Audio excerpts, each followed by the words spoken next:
On a warm afternoon, Max wandered through the forest near his village.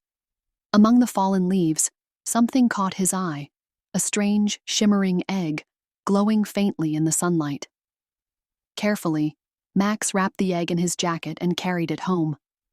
The glow from the egg lit his path as he wondered what kind of creature could be inside. That night, as Max rested by the fire, the egg began to crack. A tiny dragon emerged, looking up at Max with a curious tilt of its head. Max smiled and whispered, "I'll call you Leo." Leo was full of energy, exploring every corner of Max's small house, knocking over books and blankets as he went. Max laughed, already feeling a bond. Day by day, Leo grew. His wings stretched wider, and soon he was too big for the house. Max marveled at how quickly his Leo was becoming a majestic creature. One golden evening, Leo spread his wings and leapt into the sky. Max cheered from the hilltop as Leo soared above the trees, gliding effortlessly through the air.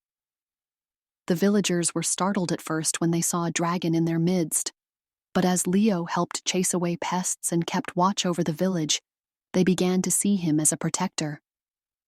But not everyone saw Leo as a friend. Far away, a group of hunters heard rumors of a dragon and set out to capture it. They brought traps, nets, and a hunger for glory.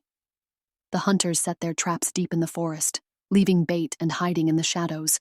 They were determined to capture the dragon, no matter the cost.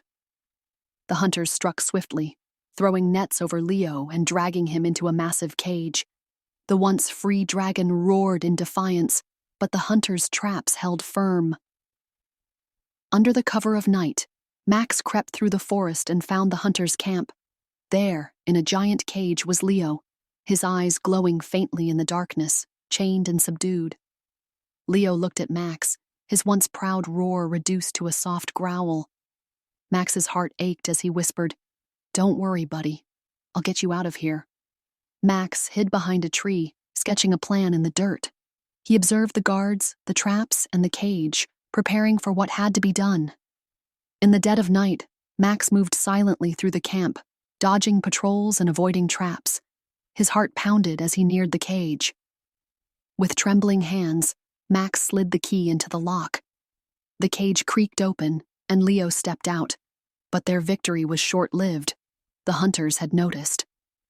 The hunters shouted, rushing toward them.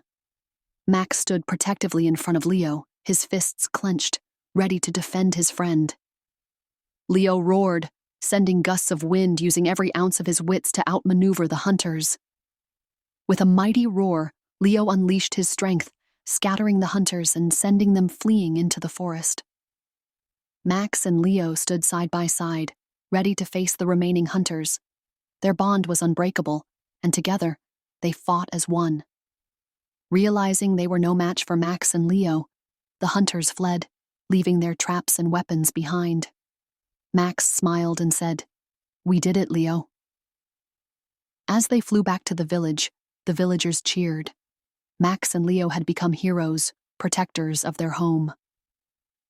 On a quiet hill, Max and Leo watched the sunset together. Their journey had been full of challenges.